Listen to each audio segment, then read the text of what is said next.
नमस्कार, हमारे YouTube channel में आपका स्वागत है। हम कक्षा 10 के लिए गणित का मॉडल पेपर 2023 सॉल्व कर रहे हैं। इसके पहले भाग में हमने प्रश्न नंबर 1 से लेकर 6 तक के प्रश्न देखे। अगले प्रश्न क्रमांक 7 से हम आगे हल करेंगे। 2 नंबर के लिए प्रश्न है, महत्वपूर्ण प्रश्न है। प्रश्न दिया हुआ है, जांच कीजिए कि किसी प्राकृत संख्या n के लिए संख्या 6 की घात n अंक 0 पर समाप्त हो सकती है क्या। तो इसके लिए हम देखते हैं कि यह संख्या 0 पर समाप्त होगी या नहीं होगी। तो इसके लिए हम मान के चलते हैं कि प्राकृत संख्या n के लिए 6 की घात n अंक 0 पर समाप्त होती है। 0 पर समाप्त होने का मतलब यह है कि किसी भी संख्या का इकाई का अंक 0 आना चाहिए। 10 है, 20 है, 30 है, 50 है, 180 है, इस तरह की कोई भी संख्याएं जो 0 पर समाप्त हों। तो क्या किसी संख्या, कोई भी एक संख्या है जिसकी घात n है, n कोई भी प्राकृत संख्या हो सकती है, 1 2 3 4 5 6 अप टू इन्फिनिटी, ये अंक 0 पर समाप्त होती है कि नहीं। तो यदि ये संख्या 0 पर समाप्त होगी तो ये 5 से विभाज्य होगी, क्योंकि जो भी संख्या 0 पर समाप्त होंगी उनका एक गुणनखंड कम से कम, जैसे 10 हम देखें तो 10 का गुणनखंड लें तो 2 गुणा 5, या 20 को हम देखें तो 2 दूनी 4 पंजे 20, या 30 को देखें तो इस तरह किसी भी संख्या को लेंगे 2 तिया 6 पंजे 30। तो इन सब में एक ये 5 जो है इनका गुणनखंड होना अनिवार्य है। यदि किसी संख्या का गुणनखंड 5 है तो वह संख्या संभवतः 0 पर समाप्त हो सकती है। तो हम देखते हैं कि 6 की घात n 5 से विभाज्य होगा किस कंडीशन में, जबकि 6 की घात 0 पर समाप्त होगी। तो 6 की घात n देखें हम तो 6 के गुणनखंड 2 गुणा 3 होते हैं। 6 की घात n को हम लिख सकते हैं 2 गुणा 3 की घात n। अब इससे स्पष्ट दिख रहा है कि 6 के जो गुणनखंड हैं वो 2 और 3 है। इसके अतिरिक्त इसमें ऐसा कोई गुणनखंड नहीं है जो 5 हो। तो स्पष्ट है कि 6 की घात n के अभाज्य गुणनखंडों में 2 या 3 के अतिरिक्त अन्य कोई अभाज्य गुणनखंड नहीं है, एवं 6 की घात n का कोई गुणनखंड 5 नहीं है। तो हम कह सकते हैं कि 6 की घात n अंक 0 पर समाप्त नहीं हो सकती। इसका दूसरा अथवा का प्रश्न है 7वें में, व्याख्या कीजिए कि 7 गुणा 11 गुणा 13 धन 13 और 7 गुणा 6 गुणा 5 गुणा 4 गुणा 3 गुणा 2 गुणा 1 धन 5 ये भाज्य संख्या है। एक संख्या दी हुई है, कुछ संख्याओं का गुणा है और उसमें एक संख्या जुड़ रही है। इसी तरह से 7 6 5 4 3 2 1 का गुणा है और इसमें 5 जोड़ दिए गए हैं। तो हमें ये बताना है कि ये भाज्य संख्या है। हम देखते हैं 7 गुणा 13 11 गुणा 13 धन 13, इसको हम इस तरह से लिख सकते हैं। इन दोनों में से एक पक्ष ये है 7 गुणा 11 गुणा 13 धन 13, तो इसमें से हम 13 कॉमन लेते हैं तो यहाँ बचता है इस पक्ष में 7 गुणा 11 और इसमें बचेगा धन 1। तो 13 इसका गुणा किया 77 धन 1, 13 गुणा 77 और 1 78, 13 गुणा 78। अब 78 को हम अभाज्य गुणनखंडों के रूप में लिखें तो 13 गुणा ये 78 के गुणनखंड निकाले हमने तो 2 से 39 बार कटता है, 2 तिया 6 2 9 18, फिर 3 से 3 एकम 3 3 तिरका 9 और 13 से कटेगा 13 एक बार। तो इस तरह से 78 के जो गुणनखंड हुए वो 2 3 और 13, 2 3 13 होते हैं। इसको हम क्रम से लिख लें 2 गुणा 3 गुणा 13 गुणा 13। इसी तरह से हम दूसरी संख्या को देखते हैं। इसमें भी हमने यहाँ 5 दोनों में उभयनिष्ठ है तो हम इसमें से 5 कॉमन ले लेते हैं। यहाँ से ये 5 है और ये 5 है तो 5 कॉमन लिया तो 7 6 5 कॉमन चला गया, 4 3 2 1 का गुणा धन यहाँ से 1 5 बाहर गया तो शेष 1 बचा। इस तरह से 5 इनका गुणा करने पर हमें 1008 मिलता है धन ये 1। तो इस तरह से 5 गुणा 1009, 5 में 1009, 5 गुणा 1009 तो अब हम देखते हैं कि हमें 2 3 13 2 3 13 और 5 ये और 1009 ये अभाज्य संख्याएं प्राप्त हुई हैं। दो जो गुणनखंड हमारे निकल कर आए दोनों संख्याओं के वो 2 3 13 5 और 1009 हैं। तो हम देखते हैं कि ये अभाज्य संख्याएं हैं। 2 3 13 और 5 और 1009 ये सभी अभाज्य संख्याएं हैं। और अंकगणित की आधारभूत प्रमेय के अनुसार किसी भी भाज्य संख्या को अभाज्य संख्याओं के गुणनफल के रूप में लिख सकते हैं। इस संख्या को हम इन दोनों संख्याओं के गुणनफल के रूप में लिख सकते हैं और इस संख्या को हम इन संख्याओं के गुणनफल के रूप में लिख सकते हैं। तो ये अंकगणित की आधारभूत प्रमेय का कथन है कि प्रत्येक भाज्य संख्या को अभाज्य संख्याओं के गुणनफल के रूप में गुणनखंडित या लिखा जा सकता है। अतः हमने इनको अभाज्य संख्याओं के गुणनफल के रूप में गुणनखंड के रूप में लिख दिया है, तो ये भाज्य संख्याएं होंगी। अगला प्रश्न है प्रश्न क्रमांक 8 है, द्विघात बहुपद x² + 7x + 10 के शून्यक ज्ञात कीजिए। हमें इसके शून्यक निकालना है।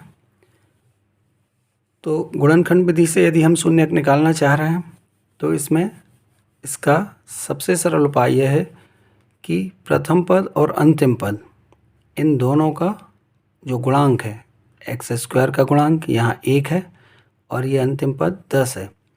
तो 1 और 10 का हम गुणा करते हैं, हमें मिलता है, चिन्ह सहित गुणा करेंगे, धनात्मक दोनों संख्याएं, इसलिए धन के 10 का गुणा 1 में किया तो 10 एकम 10। अब इस 10 को हम ऐसे दो गुणनखंडों के रूप में लिखें जिनका योग या अंतर मतलब जोड़ या घटाना 7 आना चाहिए। तो हमने इसका गुणनखंड निकाला तो 2 पंजे 10, 5 एकम 5। 2 और 5 का हम जब गुणा करेंगे तो हमें 10 मिलना चाहिए। इनका जो गुणा किया हमने प्रथम पद और अंतिम पद का, तो इन गुणनखंडों का जो गुणा करेंगे वह हमें वही संख्या मिलना चाहिए। और यदि हम इनको जोड़ दें या घटा दें तो हमें मध्य का पद मिलना चाहिए 7। तो 2 में 5 का गुणा करेंगे तो 10 मिलेगा हमें, और इनको यदि हम जोड़ देते हैं तो हमें 7 मिलता है। तो हम 7 को 5 धन 2 के रूप में लिख सकते हैं। तो हम इस x² + 7x + 10 को लिख सकते हैं x² + 5 + 2x। 7 को हमने 5 धन 2 लिख दिया, x जैसा का तैसा धन 10। फिर इसको हम ब्रैकेट खोल देते हैं, कोष्टक खोलते हैं, x² धन 5 में x का गुणा किया तो 5x धन 2 में x का गुणा किया 2x धन 10। इन दोनों में से x कॉमन आ सकता है, x बाहर आया तो अंदर बचा x धन, इसमें से x बाहर चला गया तो शेष बचा 5 धन, इसमें से 2 बाहर ले लिए, कॉमन ले लिए हमने 2, तो ब्रैकेट में x धन 10 में से 2 का भाग करेंगे तो 2 पंजे 10 5। तो अब इन दोनों को हम देखें तो x धन 5 और x धन 5 दोनों में है, तो x धन 5 को हमने फिर कॉमन ले लिया, शेष क्या बचा, ये दोनों जब कॉमन हो गए तो शेष बचा x धन 2, तो x धन 2। अब जब हमें इनके शून्य ज्ञात करना है तो इसको बराबर शून्य के रखना पड़ेगा, x धन 5 x धन 2 बराबर 0। तो एक बार इसके बराबर 0, एक बार इसके बराबर 0, तो x धन 5 बराबर 0, तो x बराबर इसका पक्षांतर करेंगे तो इस तरफ आकर ऋण 5। इसी तरह से x धन 2 बराबर 0, 2 का पक्षांतर किया, x बराबर ऋण 2। अतः द्विघात बहुपद के शून्यक ऋण 5 और ऋण 2 है। इसका अगला प्रश्न अथवा का दिया है, किसी बहुपद px के लिए x की फॉर्म में कोई बहुपद है p, y बराबर px का ग्राफ आकृति में दिया हुआ है। आपको इस आकृति में ग्राफ दिया हुआ है। px के लिए शून्यकों की संख्या ज्ञात कीजिए। तो कभी भी ग्राफ से शून्यकों की संख्या यदि हमें निकालना है तो हम ये देखें कि वह अक्ष को कितनी जगह पर काट रहा है या स्पर्श कर रहा है। हम देखें इसमें स्पष्ट दिख रहा है 1 2 और 3 जगह स्पर्श कर रहा है। चूँकि y बराबर देखना है हमें x के लिए, केवल x के लिए, तो केवल x अक्ष को यह कितने स्थानों पर स्पर्श कर रहा है या काट रहा है।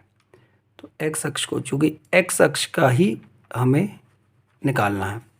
यहाँ तो y अक्ष को काट रहा है, x अक्ष को केवल 1 2 और 3 स्थानों पर काट रहा है। दिए गए ग्राफ से स्पष्ट है कि ग्राफ x अक्ष को 3 स्थानों पर काटता है, अतः px के लिए शून्यकों की संख्या 3 हो गई, 1, 2 और 3 हो गई। अगला प्रश्न, प्रश्न क्रमांक 9 है। एक द्विघात बहुपद ज्ञात कीजिए जिसके शून्यकों का योग एवं गुणनफल क्रमशः ऋण 3 व 2 है। हमें एक द्विघात बहुपद ज्ञात करना है जिसके शून्यकों का योग दिया हुआ है ऋण 3। क्रमशः जब कहें तो इस बात का ध्यान रखें कि पहले योग लिखा हुआ है तो पहली संख्या योग होगी, और गुणनफल लिखा हुआ है तो बाद की संख्या चूँकि क्रमशः है तो क्रम में पहले योग आ रहा है तो योग ऋण 3 और गुणनफल 2 होगा।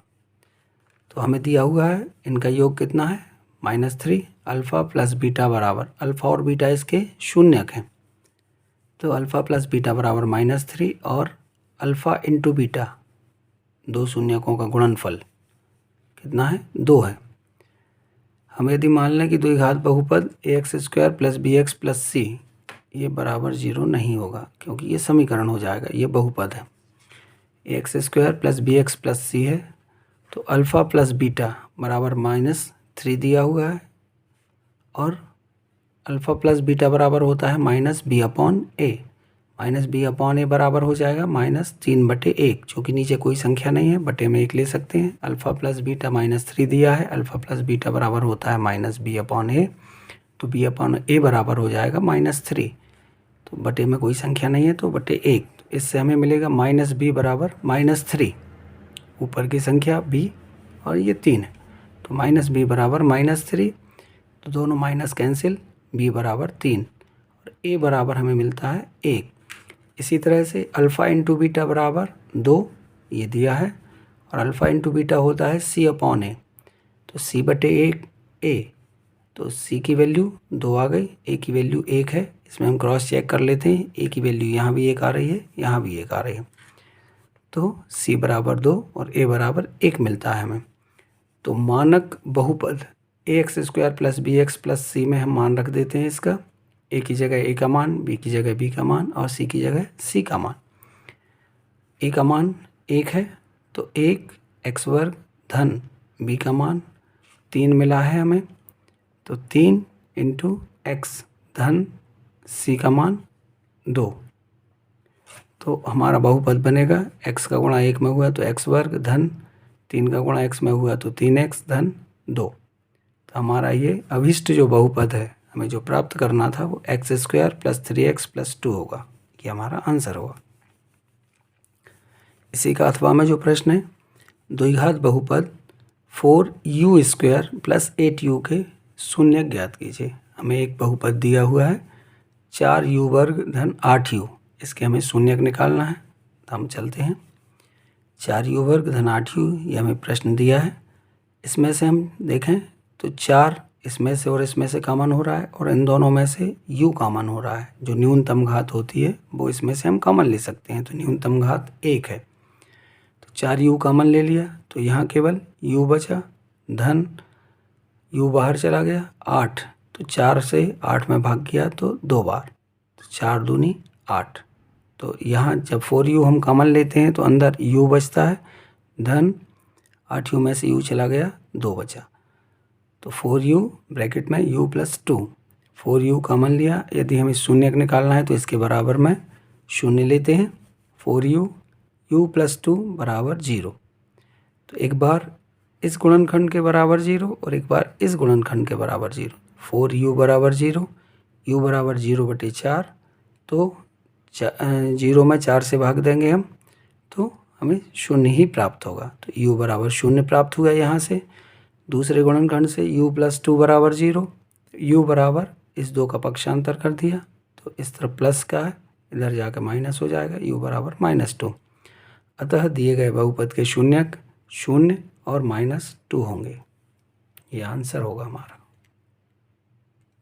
अगला प्रश्न है प्रश्न क्रमांक 10। हमें दिया है प्रश्न, 5 पेंसिल एवं 7 कलमों का मूल्य ₹50 है, जबकि 7 पेंसिल एवं 5 कलमों का मूल्य ₹46 है। इस स्थिति को बीजगणितीय रूप में व्यक्त कीजिए। इस कथन को हमें बीजगणित के रूप में लिखना है। तो यहाँ हमारे पास दो चीज़ें हैं, एक पेंसिल और एक कलम। तो इनके लिए हम कोई भी चर ले लेते हैं। यदि हम मान लें पेंसिल को x और कलम को y मान लें, पेंसिल को हमने मान लिया x, कलम को हमने मान लिया y।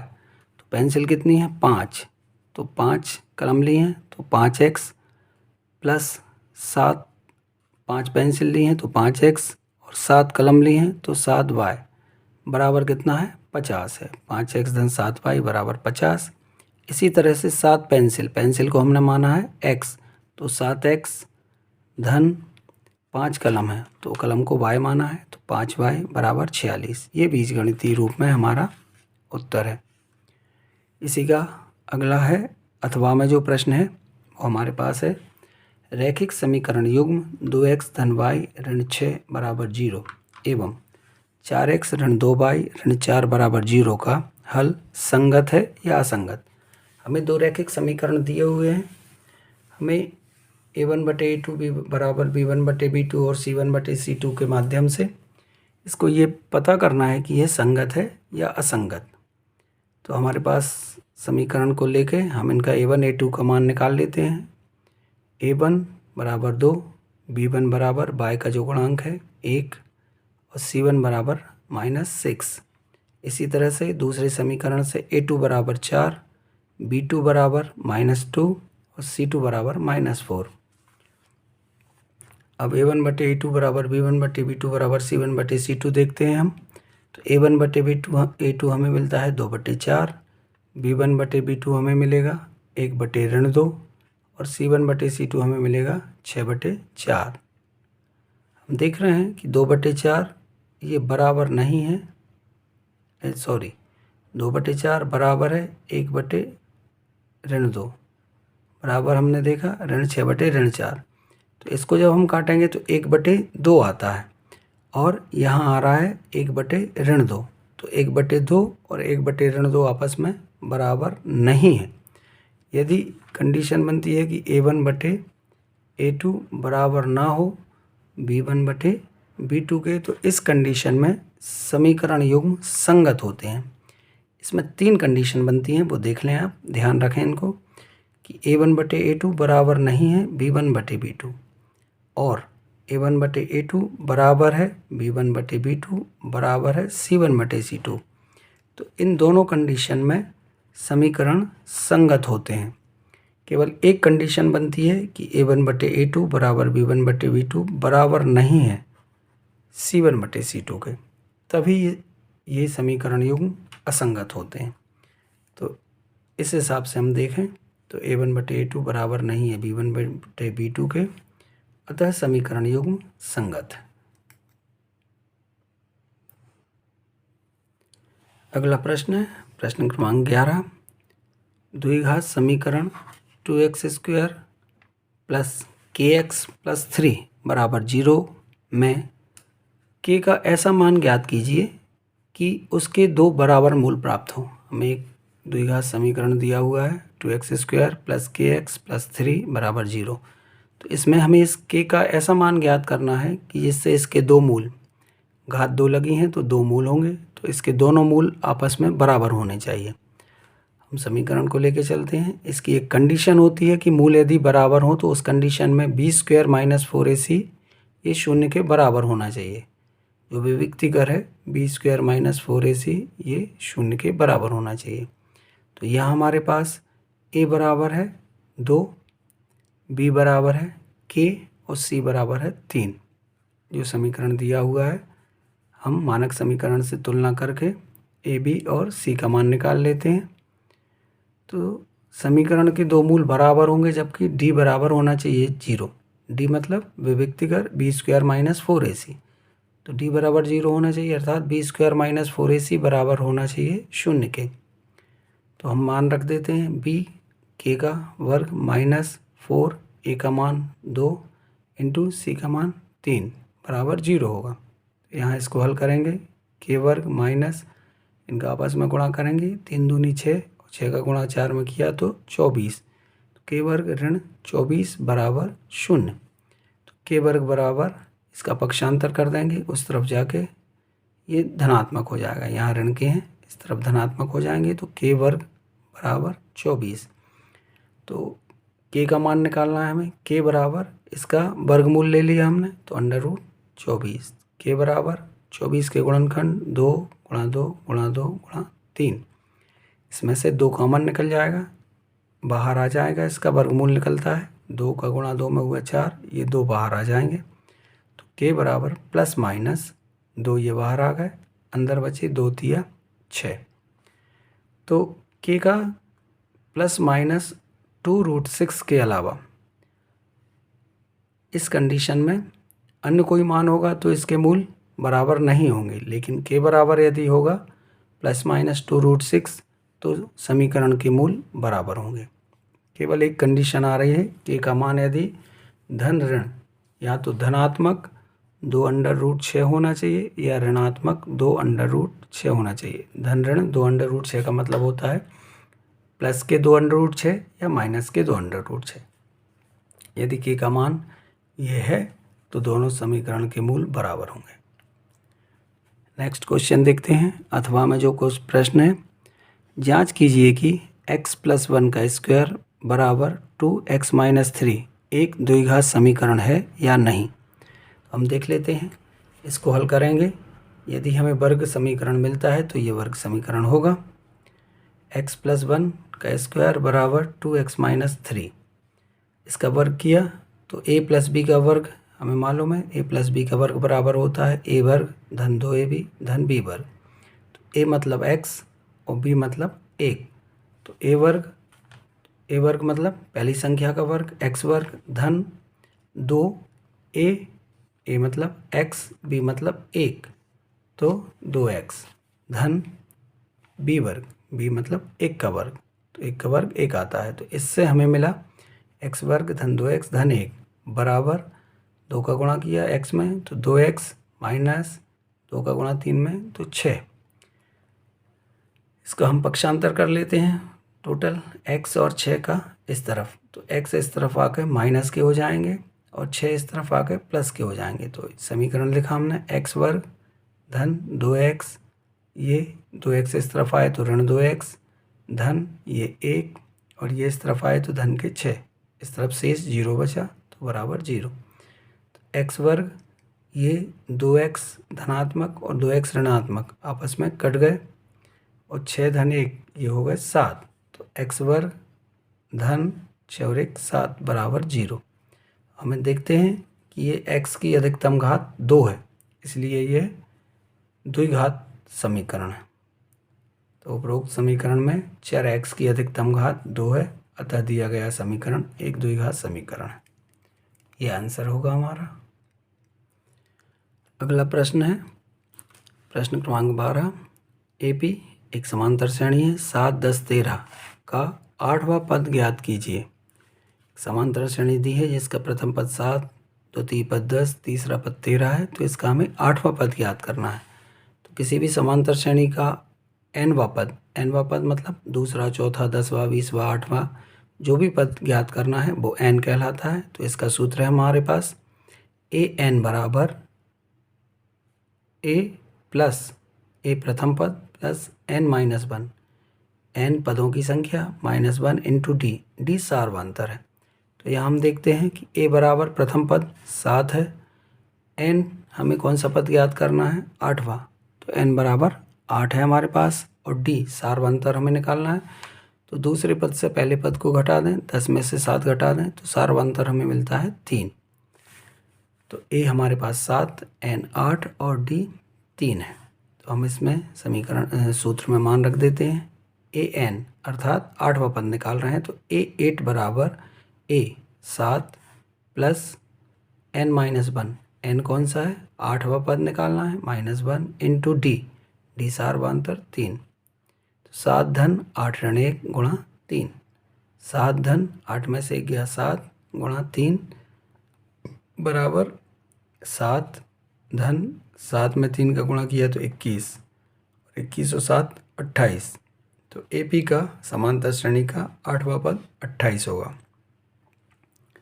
इसी के अथवा में है AP 3, 8, 13, 18 का कौन सा पद 78 है?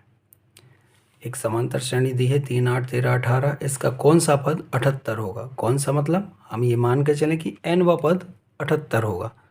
मान लेते हैं कि श्रेणी का n-वा पद 78 है, तो बस उसी सूत्र के माध्यम से an बराबर a plus n minus 1 into D. a हमें मालूम है 3 है, n ज्ञात करना है, कौन सा पद मतलब ये हमें n ज्ञात करना है। d प्रथम पद में से द्वितीय पद में से प्रथम पद को घटा देंगे, 8 में से 3 घटाएंगे, 5 बचा। और an हमारे पास है 78, कौन सा पद 78 होगा? तो n-वा पद 78 है, an बराबर 78। सूत्र में मान रखते हैं an बराबर a plus n minus 1 into D. an 78 बराबर a 3 धन n हमें ज्ञात करना है -1 d 5 है। इसको हल कर लेंगे हम। 78 बराबर 3 धन 5 का n में गुणा किया तो 5n ऋण 5 में 1 का गुणा किया तो 5। इनका पक्षांतर कर देते हैं, केवल n के पद को इस तरफ छोड़ेंगे, बाकी के सारे पक्षांतर करेंगे। तो 78 3 इस तरफ आए तो -3, इस 5 को भी भेज दिया इस तरफ तो धन 5 बराबर 5n शेष बचा। तो इनको हम जोड़ दें और घटा दें। तो 78 में से 3 घटाए तो 75 और इसमें 5 जोड़ दिए तो 80 बराबर 5n। इस 5 का भी पक्षांतर कर दें, 80/5 बराबर, ये 5 का पक्षांतर किया तो यहाँ गुणा हो रहा है, इस तरफ आके भाग हो गया तो 80/5 बराबर n। तो 80 में 5 से भाग दिया तो 16 बार जाएगा, 16 पंजे 80, तो n बराबर हमारा मिल गया 16। तो हम उत्तर लिख सकते हैं श्रेणी का 16वां पद 78 होगा। यही हमारा आंसर है। इस वीडियो में बस इतने ही, और अगले प्रश्न इसके पार्ट 3 में देखेंगे आप लोग। धन्यवाद।